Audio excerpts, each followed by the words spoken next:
Don't forget to like, subscribe, and बिस्मिल्लाहिर्रहमानिर्रहीम, share. अस्सलाम वालेकुम। क्या हाल चाल है? राबी होम शेफ़। होपफुली आप लोग ठीक ठाक होंगे, मज़े में होंगे और बहुत अच्छे से रह रहे होंगे। अल्लाह पाक आपके रिस्क में, कारोबार में बरकत अता फरमाए। तो जी आज के आज की वीडियो में ना मैं आपको थोड़ा बहुत व्लॉग दिखाऊंगी एंड में, और आप लोगों के जो क्वेश्चन है काफ़ी सारे आते हैं, तो वो अगर टाइम बचा तो मैं इंशाल्लाह ताला उसके आंसर बाद में करूँगी, नहीं तो कोई Q&A सेक्शन अलग से बना लेंगे, उसमें आपके सारे आंसर करूँगी। लेकिन आप लोगों ने पूछना ज़रूर है जहाँ कहीं भी आपको कन्फ्यूजन हो। तो यहाँ पर मैं आपके साथ कुछ रेसिपीज़ भी शेयर करती जाऊँगी साथ साथ, और हमारी बातें भी चलेंगी। और बातें क्या होंगी जी हमारी यही कि जब आपने फूड प्रोडक्ट का बिजनेस स्टार्ट करना है तो आपने इन पॉइंट्स को बहुत ज़्यादा अपने जहन में रखना है। अगर आप इसको अपने जहन में रखेंगे तो आपका कारोबार खूब चलेगा, खूब चलेगा, और कस्टमर के दिल में आपकी जो है ना वो धाक बैठ जाएगी, और आपके कस्टमर आपके होटल पे, आपके रेस्टोरेंट में आए बिना रहेगा ही नहीं। तो चलिए आज ये वीडियो को स्टार्ट करते हैं और टिप नंबर 1 की तरफ बढ़ते हैं। टिप नंबर 1 स्टार्ट करने से पहले मैं आपको बता दूं कि मैं कौन सी रेसिपीज़ आपकी शेयर कर रही हूँ आपके साथ, फिर वो मैं बाद में भूल जाऊँगी।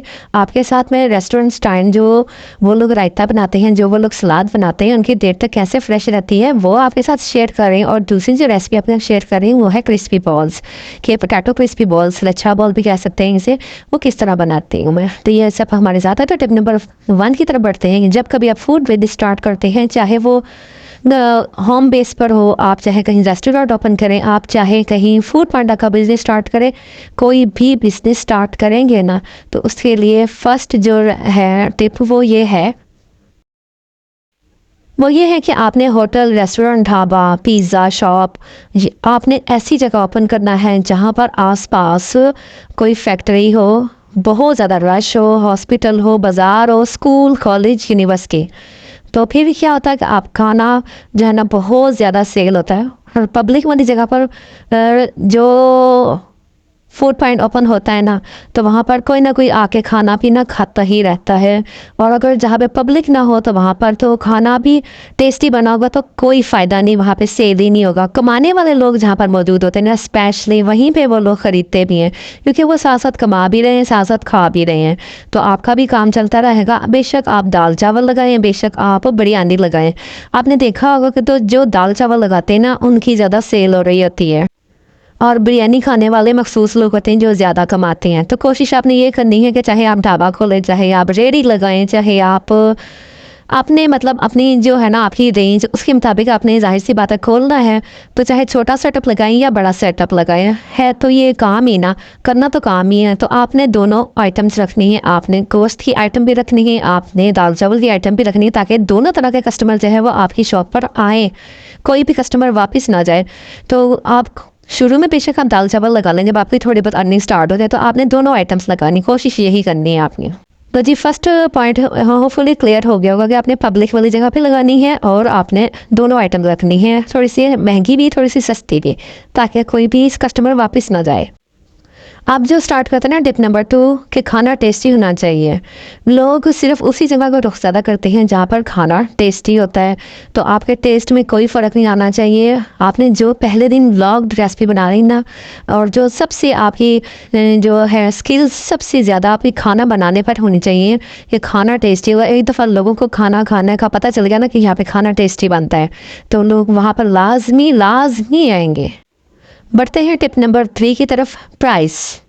आपकी शॉप पर जो है ना सबसे पहले, क्योंकि आपने अभी बिजनेस स्टार्ट किया है, तो आपकी प्राइस इतनी होनी चाहिए कि हर कोई आप उसको अफोर्ड कर सके, हर कोई आपकी शॉप पर आए। और क्या कहते हैं जो भी डिशेस लगानी है चाहे हल्की लगाएं या महंगी लगाएं, लेकिन थोड़ा सा उसमें ना मार्जिन आपने दरमियाना रखना है। कोई भी ये ना हो कि वो ये ना समझे कि जी प्राइस बहुत ज़्यादा है तो हम नहीं जा सकते। शुरू में आपने थोड़ा सा ना पेशेंस से काम लेना है कि प्राइस आपने बस थोड़ा बहुत अपना मार्जिन रखना है। जब आपका चलना शुरू हो जाएगा एक दफ़ा आपको आपकी पहचान हो जाएगी, लोगों को पता चल जाएगा कि यहाँ पे खाना भी अच्छा मिलता है और प्राइस भी मतलब नॉर्मल है, तो फिर आप अपनी मर्ज़ी से बाद आपने 1-2 महीने ऐसे ही रखना है। तो 1-2 महीने जो है ना आप इस तरह रखेंगे, फिर आपने अपनी मर्ज़ी से जब आप लोगों को रश देखना शुरू हो जाएंगे अपनी शॉप पर, रेस्टोरेंट, ढाबा, रेहड़ी जो भी है, तो फिर आपने अपनी मर्ज़ी की प्राइस रखनी, क्योंकि लोगों को फिर जब वो आपकी दुकान की आदत हो जाती है, होटल की आदत हो जाती है, तो फिर वो लोग लाजमी वहाँ पर आते हैं। नंबर 4 टिप ये है कि आपने कस्टमर के साथ आपका बिहेवियर, यानी कस्टमर के साथ आपने बहुत ज़्यादा खुश अखलाकी से पेश आना है। समटाइम क्या होता है कस्टमर जो है ना फ़ोन करता करता आपके होटल में आ गया, आपके रेस्टोरेंट पे आ गया या आपके स्टॉल पर आ गया, तो उसने खाना ऑर्डर कर दिया, लेकिन जब आप खाना लेकर आए तो खाना तो कोई और था। फिर कस्टमर जो होगा वो गुस्से हो जाएगा कि जी मैंने तो खाना ये ऑर्डर ही नहीं किया था, उसने परेशानी में कोई और खाना ऑर्डर कर दिया। तो आपने वहाँ पे भी खुशी खिलाके का मुजाहरा करना है, क्योंकि आपका तो खाना सेल हो जाएगा। लेकिन वो कस्टमर अगर नाखुश हो गया तो फिर वो दोबारा कभी नहीं आएगा। उसका जो है वो बिहेवियर जो है उसका तो बिगड़ा हुआ ही था, लेकिन आपने खुश इखलाकी से पेश आना है। अगर आप खुश इखलाकी से पेश आएंगे ना, आपका बिहेवियर बहुत अच्छा होगा, तो वो फिर दोबारा भी आएगा। उसे पता चल जाएगा कि जी यहाँ पर मैं मेरी मर्ज़ी का खाना भी मिल जाएगा, क्योंकि उसका तो रवैया गलत होगा, तो लेकिन वो आपके रवैये से, आपके बिहेवियर से इम्प्रेस होकर वो दोबारा लाजमी आएगा।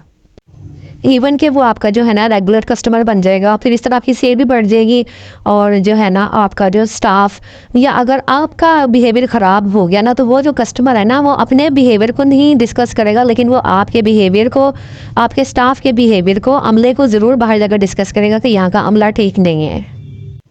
अच्छा जी, टिप नंबर 5 पे बढ़ने से पहले मैं आपको बता दूं कि मैं यहाँ पर जब जा रही थी दूसरे सिटी, तो मैंने उसकी भी थोड़ी सी वीडियो शूट कर ली थी, तो वो मैं आपके साथ शेयर कर रही हूँ। यहाँ पे हमने सीट्स वगैरह कंफर्म करवा ली हैं और हम लोग गाड़ी में बैठ गए। हम लोग बाय डाइवो जा रहे थे, हम डाइवो के थ्रू जा रहे हैं, तो इसलिए हम यहाँ पे बैठ गए। अभी हमने सीट्स वगैरह कंफर्म कर दी, लेकिन अभी डाइवो आई नहीं है, तो उसका यहाँ पे वेट हो रहा है। यहाँ पे एलसीडी वगैरह सारा कुछ। तो let's come to the point, हम लोग टिप नंबर 5 पर डिस्कस करते हैं, ये इतना ज़रूरी नहीं है। तो जी, हमने टिप नंबर 5 में जो हमने ध्यान रखना है ना, वो ये है कि आप जहाँ भी खाने का पीने का सिस्टम करते हैं ना, चाहे फूड पांडा पर आप अकेले भी काम कर रहे हैं ना, या फिर आपका होटल है, आपका रेस्टोरेंट कोई भी है, तो आपने वहाँ पे सफाई का बेहद ख्याल रखना है। कस्टमर जब खुश होता है जब वहाँ पे हाइजीनिक का ख्याल रखा जाता है, वरना कस्टमर जो होता है ना वो खुश नहीं होता आपसे। वो कहता है जी यहाँ पे सफाई सुथराई का तो ख्याल है ही नहीं। तो इस चीज़ का आपने बहुत ज़्यादा ख्याल रखना है। टिप नंबर 6 क्या है? खाना फ्रेश होना चाहिए। कई खाने ऐसे होते हैं, हम लोग भी अक्सर ऐसा होता है कि खाने जो है ना वो कई दिनों तक फ्रीज़ करने पड़ते हैं, और कोई खाने ऐसे होते हैं, डिशेज ऐसी होती हैं कि जो कि ना फ्रेश बनानी होती हैं। लेकिन फ्रेश बनाने के लिए, जैसे मटन बना लिया तो उसको हाफ डन करना होता है, बॉयल करके रखना होता है। गोश्त होते हैं जैसे शामी कबाब होते हैं, तो ये सब चीज़ें फ्रीज़ की हुई होती हैं। आपने ज़्यादा देर तक उन्हें बाहर नहीं रखना, जितनी आपने यूज़ करने पकानी है उतनी निकालनी, बाकी फ़ौरन उसे फ्रीज़ कर देना है। आपने कस्टमर तक जो खाना है ना वो बिल्कुल फ्रेश पहुँचाना है, और इतना होना चाहिए कि जब कस्टमर के हाथ में जाए ना खाना, तो वो फ्रेश ही रहे, उसे ख़राब ना लगे, क्योंकि कस्टमर को पता चल जाता है कि अगर हल्की सी भी स्मेल आ गई ना खाने में, तो आपकी रेपुटेशन ख़राब हो जाएगी, और आपका सारा मसला जो है ना वो और जो ढाबा है या जो भी रेस्टोरेंट वगैरह है उसकी जो कस्टमर रेशियो है ना वो ख़त्म होती जाएगी। क्योंकि उसका जो माइंड है ना वो ये बन चुका होगा कि मैंने अगर यहाँ पे दोबारा आया या फिर मैं यहाँ पर दोबारा खाना मंगवाया ना, तो यहाँ पे खाना ख़राब मिलता है, तो वो फिर बजाय रेगुलर बनने के वो आपका कस्टमर ख़त्म हो जाएगा।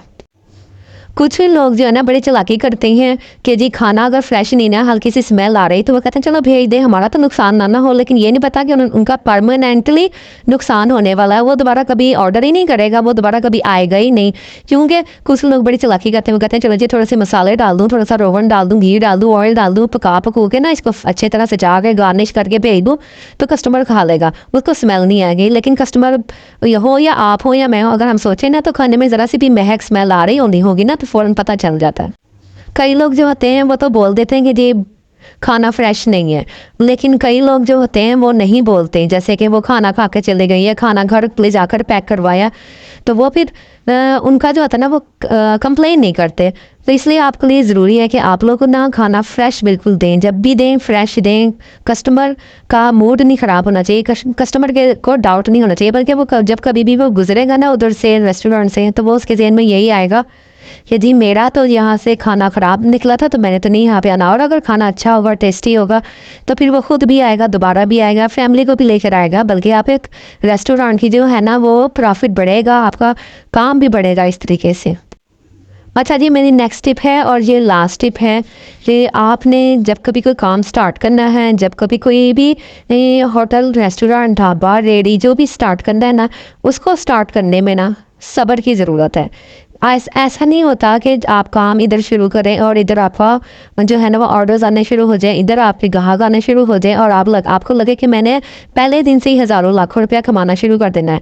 लेकिन मैं आपको एक बात बताऊं कि जब आप काम स्टार्ट करते हैं ना, तो वो पहचान बनते बनते टाइम लगता है, और लोग जो होते हैं वो सिर्फ इसी चीज़ को करते हैं कि पहले वो खुद आते हैं, फिर वो अपने फ्रेंड्स को लेकर आते हैं, फिर आपका यानी कि वो चलता है, बिजनेस चलता रहता है, फिर वो अपने फैमिली वगैरह को भी लेकर आते हैं। तो इस तरह आहिस्ता आहिस्ता आहिस्ता जो होता है वो आपकी रेशो ऊपर चली जाती है, रेस्टोरेंट की हो या फिर फूड पांडा की रेशो, वहाँ पे रिव्यू मिलते हैं आपको अच्छे अच्छे, इस तरह आपकी जो है वो रेटिंग में इजाफा हो जाता है। तो आपने ये काम ज़रूर करना है कि सबसे पहले तो अब आपको मैं बता देती हूँ, आपने रश वाली जगह पे खाना फूड पॉइंट ओपन करना है, और अगर प्राइवेट कर रहे हैं तो तब भी आपका खाना फ्रेश होना चाहिए। और उसके बाद खाने में सफाई का ख़ास ख्याल रखना है। जैसे कि कुछ लोग होटल वगैरह में काम कर रहे होते हैं ना, तो वहाँ पे जो उनका अमला स्टाफ वगैरह है वो अपने बालों को कवर ज़रूर करे, वरना वो जो बाल वगैरह भी कस्टमर के अगर खाने में आ गए ना, तो उससे भी आपकी रेपुटेशन ख़राब हो सकती है और आपका मामला जो है ना वो ठप हो सकता है, आपका बिजनेस नहीं चलेगा ऐसे।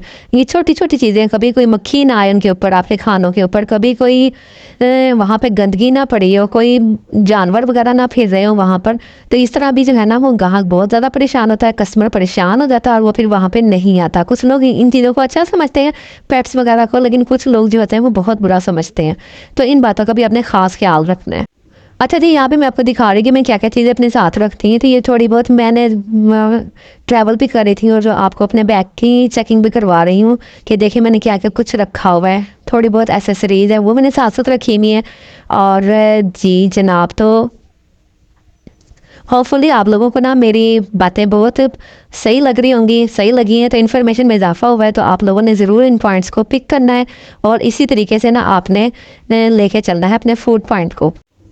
आपका बिहेवियर भी है जो बहुत अच्छा होना चाहिए, और ताकि कस्टमर जो है ना आपका जम जाए, आपका पक्का हो जाए, उनको आपके होटल की, आपके रेस्टोरेंट की जो है ना आदत बन जाए। अपने होटल जो आने वाले कस्टमर है ना उनको अपना आदी बनाना है अपने टेस्ट के ज़रिए। अब जब आपका होटल चल जाता है ना और आपके पास कस्टमर आना शुरू हो जाते हैं, तो कुछ लोग क्या करते हैं, वो जो है ना वो करना शुरू हो जाते हैं, अपने टेस्ट को ख़राब करना शुरू हो जाते हैं। ऐसा आपने बिल्कुल भी नहीं करना। जो आपने पहले दिन टेस्ट लगाया था वही आपका, जैसे जैसे कस्टमर में बढ़ते जाते हैं वैसे वैसे आपके टेस्ट में भी इजाफा होना चाहिए। आपने कुछ ऐसे अपने हिडन और सीक्रेट्स जो मसाले हैं वो डालने हैं, वो किसी और को नहीं बताने, ताकि किसी और होटल वाले को के पास ना जा सके कस्टमर, वो आपके ही उसमें आए। और हमेशा आपने हलाल फूड यूज़ करना है, हमेशा आपने कोई ऐसी चीज़ नहीं इस्तेमाल करनी जिससे जो है कस्टमर को नुकसान हो। कोई आपने नशा और अद्वियात नहीं इस्तेमाल करनी। ये सारी जो चीज़ें होती हैं ना, ये हलाल इंसान नहीं कर सकता, फिर ये सारा काम हराम का हो जाता है। तो आपने कोशिश करनी है कि उसके दायरे में रह के, इस्लाम और दीन के दायरे में रह के आपने ये सारा काम करना है। तो जी यहाँ हम पहुँच सके हैं अपनी मतलूबा जगह पे जहाँ पे हमने आना था। होपफुली आपको आज की वीडियो बहुत अच्छी लगी होगी। जिनको अच्छी लगी है या जो भी आप मेरे चैनल पर नए आते हैं ना, वो चैनल को सब्सक्राइब करें और हल्का सा छू दें मेरे घंटे के बटन को, और कमेंट ज़रूर कीजिएगा कि आपको वीडियो कैसी लगी है। अच्छा, लास्ट में एक मेरी प्यारी सी सिस्टर ने क्वेश्चन किया था कि हमें ना फूड पांडा के कस्टमर को अगर प्राइवेट करना हो तो किस तरह करें। तो वो मैं इंशाल्लाह नेक्स्ट वीडियो में आपसे अप्लाई करूँगी। और जो कल मैं गई थी ना, वो मैं गई हूँ लाहौर, तो अब इंशाल्लाह ताला आगे भी आपके साथ शेयर करती रहूँगी। तो मैं लाहौर ही आई हूँ अपनी रिलेटिव्स की तरफ।